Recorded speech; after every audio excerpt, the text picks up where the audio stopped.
Hey guys, it's Mirella Manelli here, and today I'm going to show you my hair painting technique that incorporates halo sectioning. What I really love about this sectioning is it's going to give you lots of brightness around the face, but also give your client super low maintenance. I'm also going to be using some brand new rapid toners that Kenra Professional just launched, so I'm really excited to try out this Beige Rapid Toner, so stay tuned and check it out.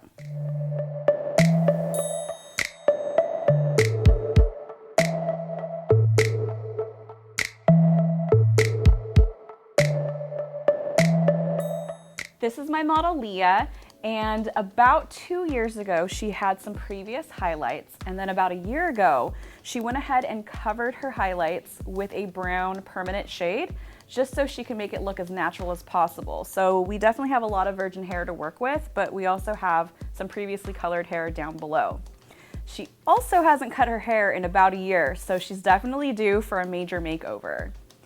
Now, first things first, we're gonna determine her natural starting level. So I'm gonna pull out my Kenra Professional color end swatch, and I'm gonna look through the back, and we've already actually determined this, but I like to show you guys how to do this. So you're gonna take the end swatch and just fan it out, and then split her hair right down the middle. And then you can just like push in the swatch right into the base of her hair, and you want to pick the color that best melts right into the shade.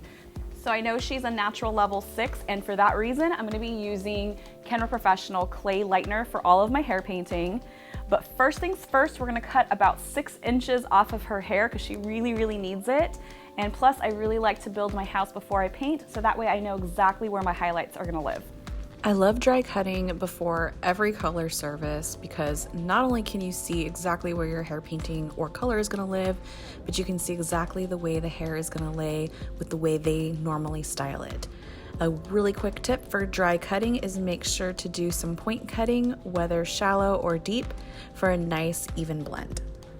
So much better. We got rid of all of these dead ends, and now she's done with her cut. We're going to go ahead and pre-section her. So I really like sectioning beforehand, so it makes you work a lot more efficiently.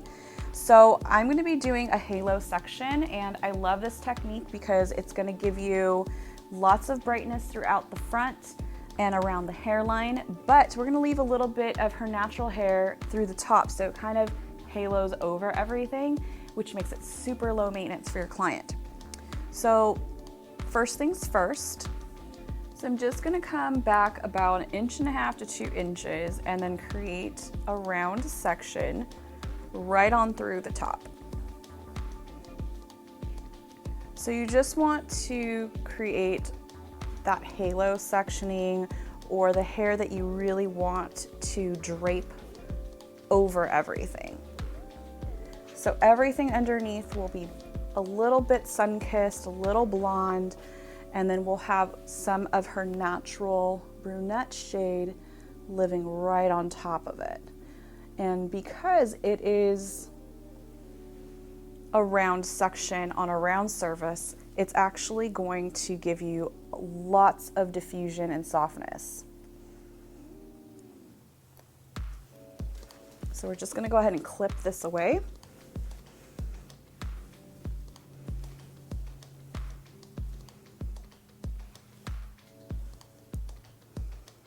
And then we'll get ready to mix. I'm using Kenra Professional Simply Blonde Clay Lightener with a 1:2 ratio using 30 volume developer. And a really quick tip is make sure you use a scale to measure out all of your lightener so you have nice consistency with each and every service. Now that I'm all mixed up and she is pre-sectioned, I did separate the front from the back, so it's all clipped away. And right in the back, I'm just gonna split this right down the center, and then I'm gonna work on one of the quadrants, working in diagonal back sections.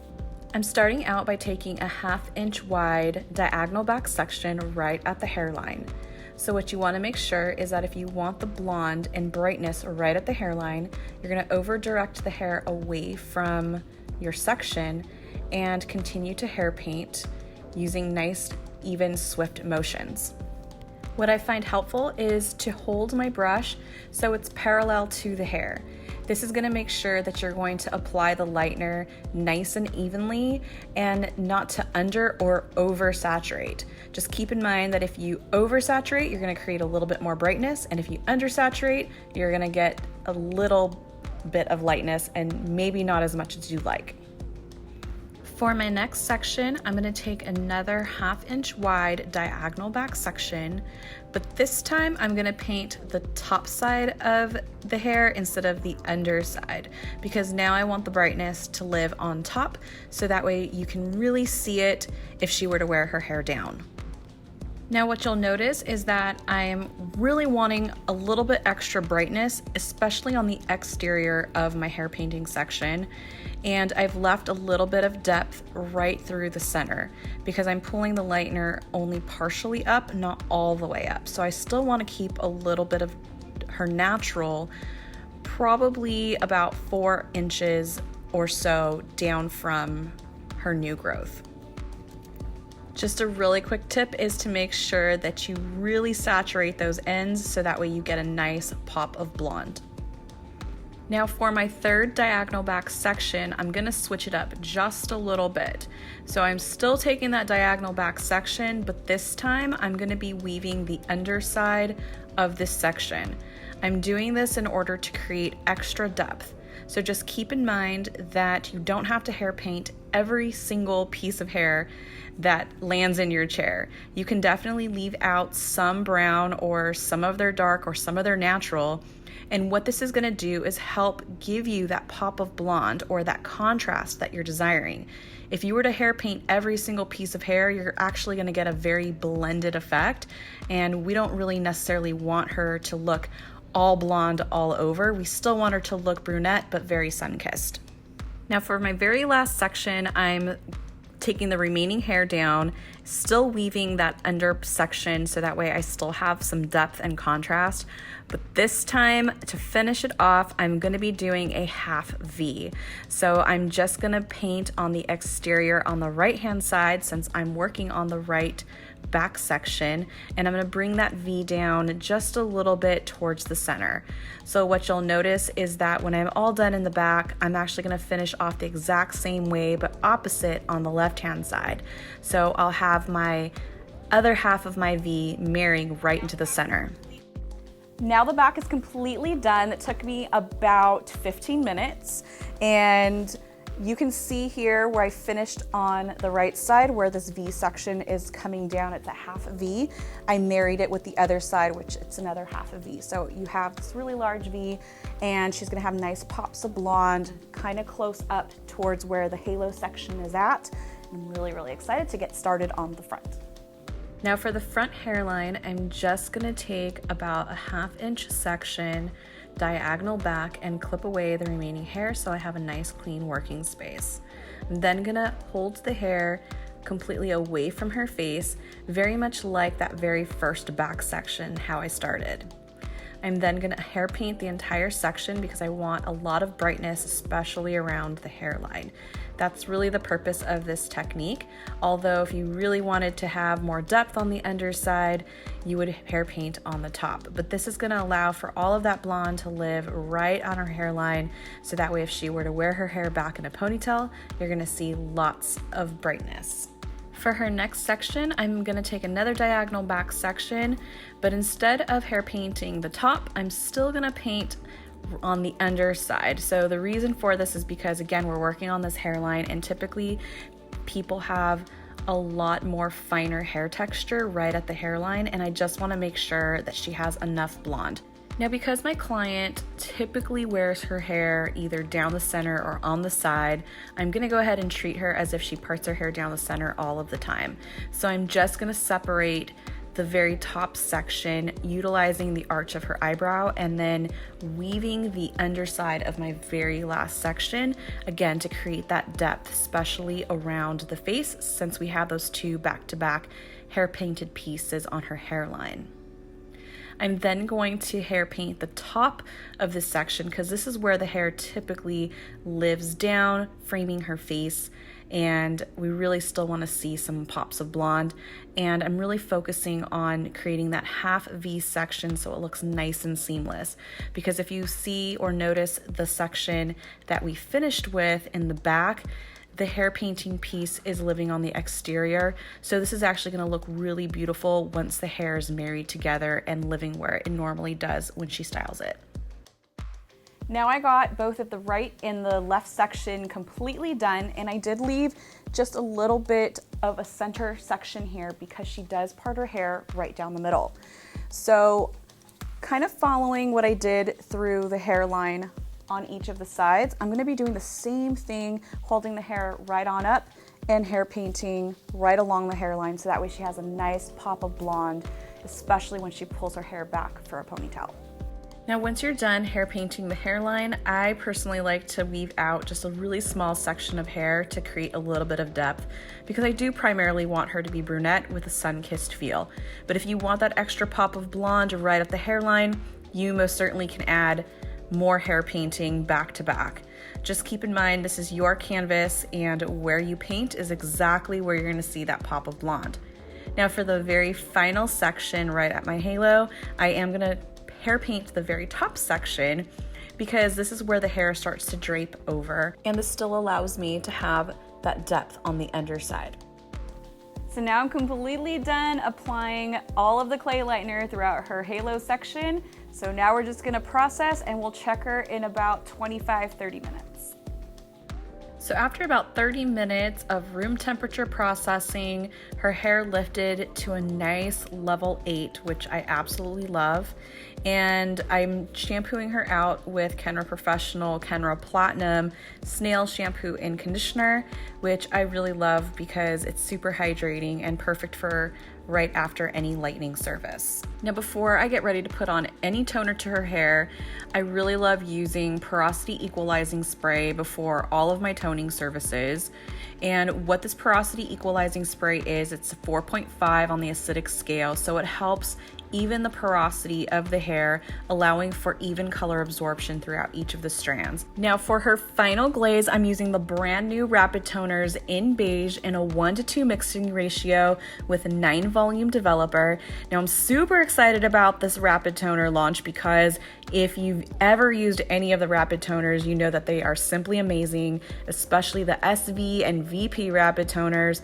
But what's amazing about this Beige Rapid Toner is that it does have a violet base to it to cancel out any of the warmth, but it does not leave the hair violet at all or ashy at all. It's gonna leave the hair in a really beautiful beige tone, and I'm so excited that they've added this to the collection. Now here's a really quick tip. If you've ever used any of the Rapid Toners, you know they work rapidly. They work in 5 minutes or less.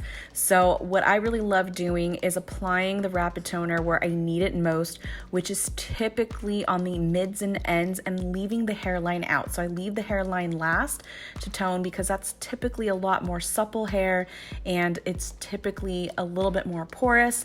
So it's going to absorb the color a lot more quickly than the rest of the hair. But since I sprayed that porosity equalizing spray, it's definitely going to help out a ton. Plus, the Rapid Toner is a product that you're not going to want to walk away from the bowl because, again, it works rapidly, 5 minutes or less. So you're going to want to stand by, really work the toner through the hair, and you're going to see it change before your eyes. And when you see that it's done, it's time to rinse it off. Then I follow up with Snail Conditioner, massage it into the hair, and then she's ready for her final style.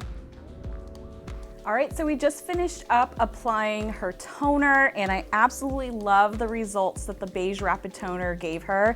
It cooled out all of the warmth that she had and left her with a really beautiful beige tone. So now I'm gonna get ready to style her with a brand new product. It's called Kenra Nitro Memory Cream. Now this mousse is a little bit different and unique because it's nitrogen propelled, and you actually need to use a little bit versus a lot of mousse, which you typically would do. And the reason for that is because it's a little bit denser. So I'm just gonna dispense literally this much in my hands, and I'm gonna work it through her hair. And what's great about this is that it has a really nice memory hold, and it does have a hold factor of 18, which is a little high, but what I love about this mousse is it's really easy to still run your round brush through the hair and really mold it into the shape that you want, which is great if you're trying to give like a really beautiful voluminous blowout. I'm starting out Leah's blow dry with a rough dry. I just want to remove about 80% of the water from her hair. Now her hair is more of a fine texture, but she has a medium density, so I want to make sure to get rid of all that water. It's just going to make the blowout process go by a lot quicker. Once I'm finished removing majority of the moisture out of her hair, I'm taking 2-inch subsections and then utilizing an 1.5-inch wide round brush. I'm taking section by section, making sure to over direct to give Leah a really voluminous blowout. So I'm gonna do this by taking each section of hair and drying it with the round brush and then rolling it up and then making sure to set it on cool. So once I've done the cool shot, I'm gonna unravel the hair from the brush and then I re-wrap it up with my hands and then pin it with a pin curl clip. I personally like to let a blow dry set cool for at least 5 minutes if you have the time, and then remove the pin curl clips, and you can either finger comb or take a brush and run it through her hair.